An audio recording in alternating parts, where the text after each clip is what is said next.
Dear students, after deriving the formula of the particular integral for the second order differential equations, now it is time to solve them numerically. Here we are starting with the non-homogeneous case because we know that homogeneous case में yp की value हमेशा 0 होती है. So we are considering the non-homogeneous case. और उसमें this is one of the cases which is the sub case 1 जिसमें b is not equal to 0 definitely non-homogeneous है और a2 की वैल्यू जो है that is non-zero और a1 पे कोई restriction नहीं है, it can be 0 और non-zero. ये वो न्यूमेरिकल एग्जांपल है जिसे हम हल करने जा रहे हैं.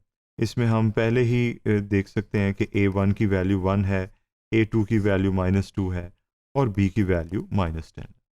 अगले स्टेप में आप देख रहे हैं हमने एक्सट्रैक्ट किया इन वैल्यूज़ को a1, a2 और b की वैल्यूज़ को. फिर हमने इन पे डिसीजन किया है कि which one of the case is being dealt with in this case, और वो है जहाँ पर a1 की वैल्यू 1 है which is not equal to 0, which means के a2 की वैल्यू फैसला करेगी और वो है नॉन ज़ीरो बिकॉज इट्स -2. तो इसलिए ये सब केस 1 है क्योंकि a2 की बेसिस पे सब केस 1 का फैसला होता है और b जो है definitely it's showing non homogeneous case. तो इसके लिए आपको एक टेबल बना लेना चाहिए, याद रखना चाहिए कि ये कौन सा केस है ताकि आपको फैसला करने में आसानी. Suitable formula for particular solution वो ये है. डेफिनेटली पहले केस का फार्मूला हमें याद है, ये था. इसमें हमने वैल्यूज़ लगाई और yp की वैल्यू हमने कैलकुलेट कर ली विच इज़ वेरी इजी. तो in this case what we have found is के पर्टिकुलर इंटीग्रल की value is 5 and that was the non homogeneous case जिसमें सब केस 1 से हम डील कर. ये है वो इक्वेशन जो हमें दी थी और इसे हमने हल किया. अब फर्दर जो आगे केस 2 बनता है उसके अंदर हमने वैल्यूज़ निकालनी हैं. ये देखें आपके पास एक इक्वेशन है जिसमें b की value non zero, it means कि नॉन होमोजीनियस है, और दूसरे में हमारे पास a1 की वैल्यू है जो कि 1 है और a2 की वैल्यू यहाँ पर 0 है. क्योंकि आप देख सकते हैं yt नहीं है, yt बेसिकली a2 के साथ मल्टीप्लाई हो रहा होता है. जब वो नहीं है इट मीन्स कि a2 वाज 0. तो ये कंपैरिजन यहाँ पर है, आप देख सकते हैं. स्टैंडर्ड फॉर्म को हमने एक दफ़ा लिखा और उसे कंपेयर करने के लिए सेल्फ जनरेट की ये टर्म जिसमें हमने a2 को 0 रखा और साथ y को मल्टीप्लाई किया. ये है b, ये है y बार t और ये है y डबल बार t. तो ये कंपैरिजन आप देख सकते हैं इट्स वेरी इजी. a2 की वैल्यू 0 है, a1 की वैल्यू जो है वो 1 है, नॉन ज़ीरो. तो a2 ने हमें गाइड किया टुवर्ड्स a1 और हमने उसे देखा that was non zero. So once we have this तो हम फॉर्मूले को रिकॉल करेंगे. फॉर्मूला हमारे पास है ये और इस फॉर्मूले में सिंपली वैल्यूज़ लगाई हमने b की और a1 की.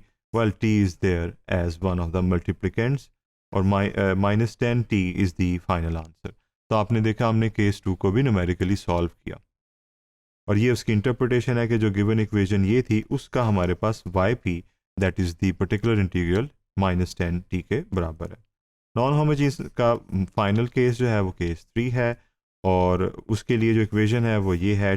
क्वाइट शॉर्ट इक्वेशन क्योंकि इसके अंदर y बार t और इसके अंदर y t जो है वो दोनों रिड्यूस हो गए टू 0 बिकॉज उसमें a2 और a1 दोनों 0 थे जिसकी वजह से वो गायब हो गए.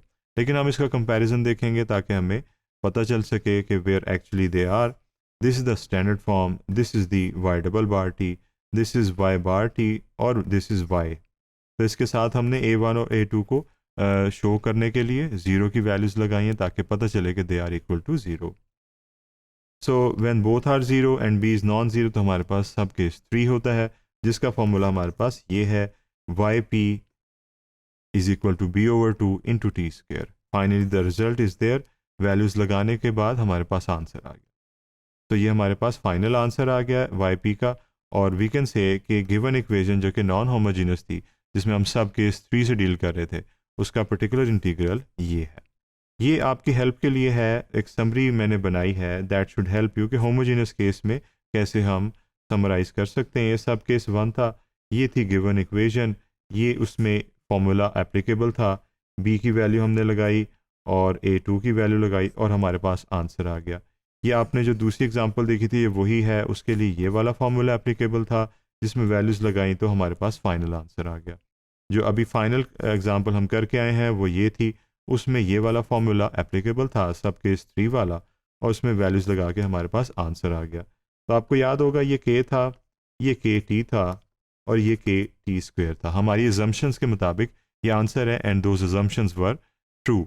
और होमोजीनियस केस में ऐसा नहीं है, क्योंकि होमोजीनियस केस में आपको पता है बी की वैल्यू ज़ीरो होती है, इसलिए अगर मैं बी को ज़ीरो कंसिडर करूं तो आप देख रहे हैं बॉक्स में ज़ीरो ही आएगा, और उसके ज़ीरो आने की वजह से वाई पी जो हैं वो तीनों सब केसेस में ज़ीरो ही होंगे। So all the sub cases have zero value for the particular solution when it comes to the homogeneous case. So here what we have done is we have done the numerical exercises of all three sub cases of homogeneous as well as non-homogeneous case, whereas non-homogeneous case gives us non-zero results of equilibrium, and homogeneous cases they give a zero value of the particular integral. Thank you.